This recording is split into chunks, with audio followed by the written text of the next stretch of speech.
Roland. Well, Variety is now reporting Sony could now lose up to $75 million after shelving this movie, The Interview, including $30 million in marketing costs. There was temporary confusion when a new trailer for The Interview was published on Sony's YouTube page on Thursday. It was quickly pulled down, though, and Paramount has now banned theaters from showing Team America World Police instead of The Interview. That was an act of defiance. Some theaters were going to show it. That's now been pulled. Meanwhile, George Clooney is speaking out about his failed attempt to get Hollywood's biggest names to sign a letter of support for Sony. Clooney says, quote, "We have a new paradigm, a new reality, and we're going to have to come to real terms with it all the way down the line.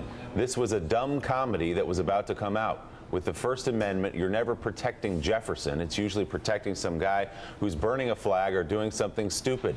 This is a silly comedy, but the truth is, what it now says about us is a whole lot. We have a responsibility to stand up against this." That's from George Clooney. And that's what, Willie, you and I were just saying that just a minute ago. In the lounge. In the lounge. But, we were in the lounge. Look, but the problem is nobody likes the idea of banning this movie. Nobody likes the idea of giving in the equivalent of terrorists.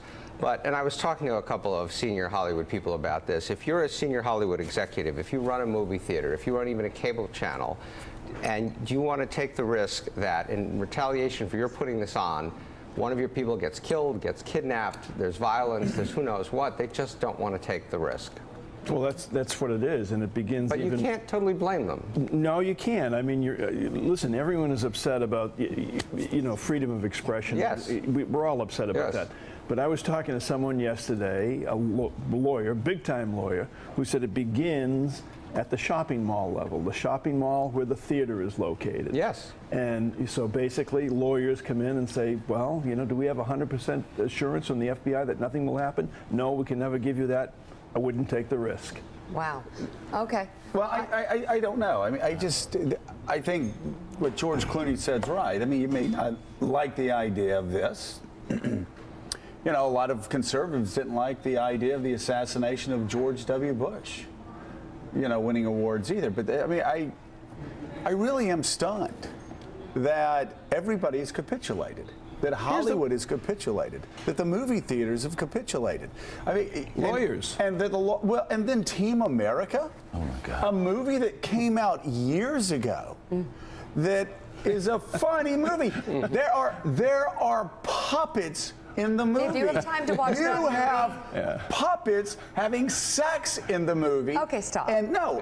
I don't. It It's is a good love so scene. no. It's a love scene, and it's untastefully. Hold on a second. It's untastefully. But I gotta say, if we have got to the point now where you are banning puppet movies because you fear North Korea, let me just say, you suck.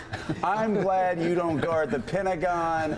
I'm glad you weren't there in 1944 scaling the walls. You, of Normandy, you just suck. If you're scared of puppet sex, that somehow, no, come on. This is ridiculous. So if you were running the multiplex on 42nd Street, you were the theater manager. Yes. You would put The Interview. Forget the puppet movie. You would put The Interview on and say, come on. I would put The Interview on. The lawyers wouldn't let you. I would put The Interview on, and I would say, and you know what? There would be a lot of police protection, and there would be lines wrapped around the block. Yes, I agree. And you know what? I agree. I'd wave 20 American flags